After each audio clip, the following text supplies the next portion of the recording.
2장 자기복제자에 대해서 설명하겠습니다.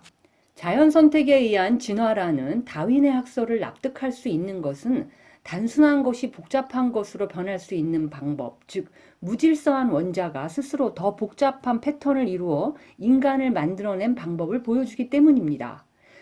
다윈의 최적자 생존은 실제로 안정자 생존이라는 보다 더 일반적인 법칙의 특수한 예입니다. 세계는 안정된 것들로 유지됩니다. 안정된 것이란 이름을 붙일 수 있을 만큼 지속적이거나 보편적인 원자 집단입니다.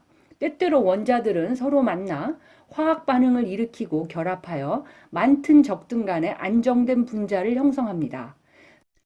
생물은 매우 복잡한 큰 분자들로 구성되며 그 복잡성에는 몇 개의 단계가 있습니다. 우리의 혈액 중에 헤모글로빈은 전형적인 단백질 분자입니다. 그것은 아미노산이라는 더 작은 분자의 사슬로 되어 있으며 각 아미노산에는 정확한 패턴으로 배열된 수십 개의 원자가 함유되어 있습니다. 헤모글로빈 분자에는 574개의 아미노산이 함유되어 있습니다. 이들 아미노산은 4개의 사슬로 줄지어 있으며 이 연결이 서로 맞물려 풀 수 없는 복잡한 구형의 3차원 구조를 하고 있습니다. 인간은 10의 27제곱계 이상의 원자로 구성되어 있습니다. 생명의 기원에 대해서는 일반적인 추론을 따릅니다. 생명 탄생 이전의 지구에는 물, 이산화탄소, 메탄, 암모니아 등 태양계의 적어도 몇 개 행성에 있다고 알려진 단순한 화합물이 있습니다. 이런 단순한 물질을 플라스크에 넣고 자외선이나 번개를 모방한 전기 방전 등의 에너지원을 가한 후 2, 3주가 지나자 플라스크 속에서 처음에 넣었던 분자보다 복잡한 분자를 많이 포함한 연갈색의 액체가 생긴 것입니다. 특히 그 액체에서 아미노산이 발견됐는데요. 이것은 생물체를 구성하는 2개의 대표적 물질 중 하나로 단백질을 구성하는 요소입니다. 또한 최근에는 생명 탄생 이전의 지구의 화학적 상태를 본뜬 실내 실험에서 퓨린이라든가 피리미딘이라는 유기물이 생성됐습니다. 이것들은 유전물질 DNA 자체의 구성요소입니다. 생물학자나 화학자가 30 내지 40억 년 전에 해양을 구성하고 있었다고 생각하는 원시수프에서도 이와 비슷한 과정이 일어났음에 틀림없습니다. 때로는 특히 놀랄만한 분자가 우연히 생겼는데요. 최대의 분자도 아니고 가장 복잡한 분자도 아니었으나 스스로의 복제물을 만든다는 놀라운 특성을 지닌 자기복제자입니다. 스스로 복제를 하는 분자는 단 한 번만 생기면 충분합니다. 주형, 즉 틀로서의 자기복제자를 생각해 봅시다. 그것이 여러 가지 종류의 구성요소 분자의 복잡한 사슬로 된 하나의 큰 분자라고 합시다. 이 자기복제자를 둘러싼 원시수프 속에는 이들 작은 구성요소들이 떠다니고 있습니다. 이제 각 구성요소는 자기와 같은 종류에 대해 친화성이 있습니다.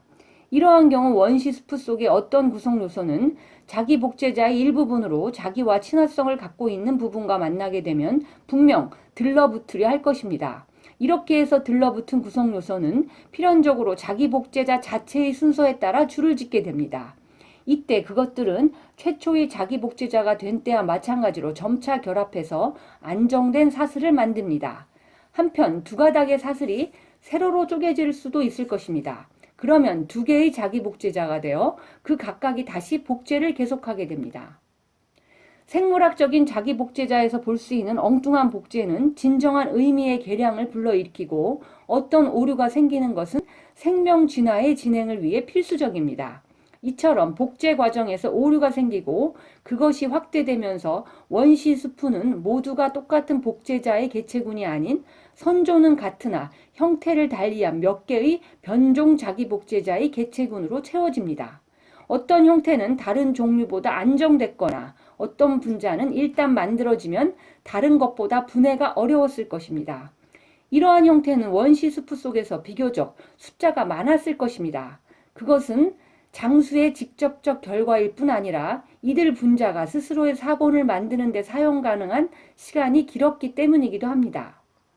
일정 시기를 두고 원시수프에서 샘플을 취할 경우 2번째 샘플에서는 수명, 다산성, 복제의 정확성 등 3가지 점에서 우수한 분자의 함유율이 보다 높아졌을 것입니다. 이것은 생물학자가 생물에 관해 말할 때의 진화를 의미하며 그 메커니즘도 같은 것입니다. 바로 자연선택인 것입니다. 원시 스프가 무한의 자기 복제자를 유지하는 것은 불가능했습니다.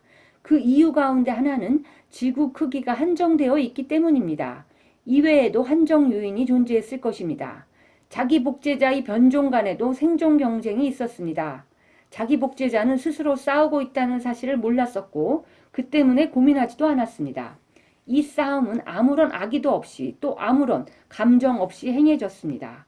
그러나 그것들은 분명히 싸우고 있었습니다.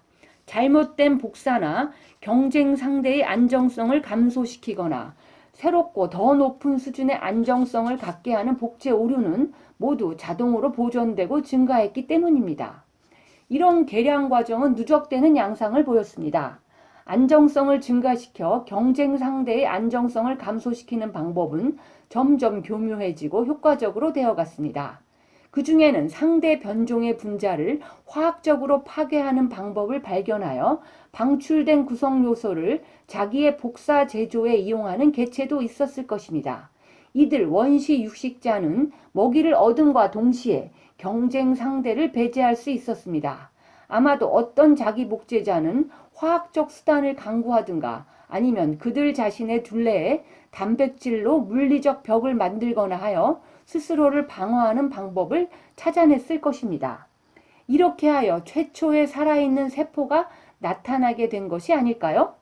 자기 복제자는 단순히 존재하는 것만이 아니라 스스로의 용기, 그릇, 즉 계속 존재하기 위해 운반자까지 만들기 시작했던 것입니다.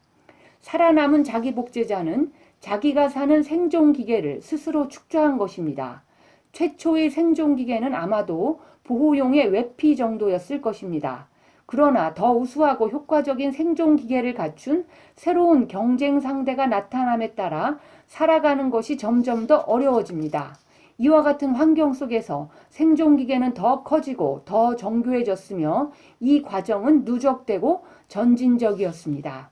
오늘날 자기 복제자는 외부로부터 차단된 로봇 속에 안전하게 거대한 집단으로 떼지어 살면서 복잡한 간접 경로를 통해 외계와 연락하고 원격 조정기로 외계를 조작하고 있습니다.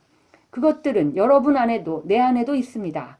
그것은 우리의 몸과 마음을 창조했습니다. 그것들의 유지야말로 우리가 존재하는 궁극적인 이론적 근거이기도 합니다. 자기 복제자는 유전자라는 이름으로 계속 나아갈 것이며 우리는 그것들의 생존기계입니다. 여기서 기계라는 의미는 정해진 대로 움직인다는 의미입니다.